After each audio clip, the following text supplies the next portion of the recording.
CBDT chief Ravi Agarwal ने income tax act 2025 पर कहा कि इनकम टैक्स डिपार्टमेंट जनवरी 2026 तक सिंपल आईटीआर फॉर्म और नए नियम नोटिफाई कर देगा। ये नियम इनकम टैक्स एक्ट 2025 के तहत लागू होंगे, जो अगले फाइनेंशियल ईयर 1 अप्रैल 2025 से प्रभावी होंगे।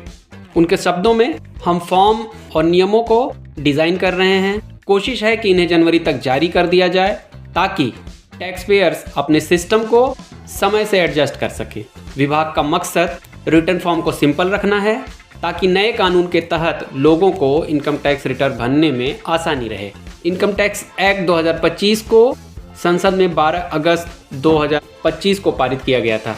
टीडीएस की क्वार्टरली रिटर्न और आईटीआर फॉर्म समेत सभी फॉर्म्स को नए नियम के तहत डिज़ाइन किया जा रहा है।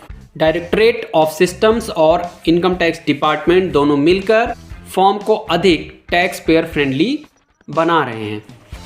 टैक्स तो फिर भी देना है। बात तो सही है। वैसे नए कानून में कोई भी नया टैक्स रेट नहीं जोड़ा गया है। टैक्स रेट वही है, ना टैक्स रेट कम हुए हैं, सिर्फ भाषा को आसान किया गया है। इनकम टैक्स एक्ट 1961 और इनकम टैक्स एक्ट 2025 में क्या क्या चीज़ें बदल गई हैं, तो संक्षेप में बात करते हैं। पुराने एक्ट में 819 सेक्शन थे, जो नए एक्ट में घटाकर 536 कर दिए गए हैं।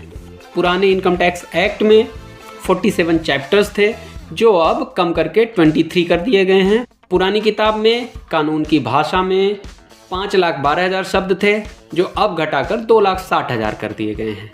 स्पष्टता बढ़ाने के लिए 39 नए टेबल और 40 नए फॉर्मेट जोड़े गए हैं।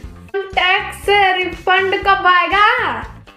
छोटे और कम वैल्यू वाले रिफंड पहले ही जारी किए जा चुके हैं और उन्होंने ये कहा कि जब हाई वैल्यू रिटर्न्स की फाइल खोली गई तो उनमें से कई सारे क्लेम गलत और झूठे पाए गए। टैक्स पेयर्स को ईमेल्स भेजे हैं और क्लैरिफिकेशंस मांगा है। जो सुधार करना चाहते हैं वे जल्दी कर लें। विभाग हर रिफंड को एनालाइज कर रहा है।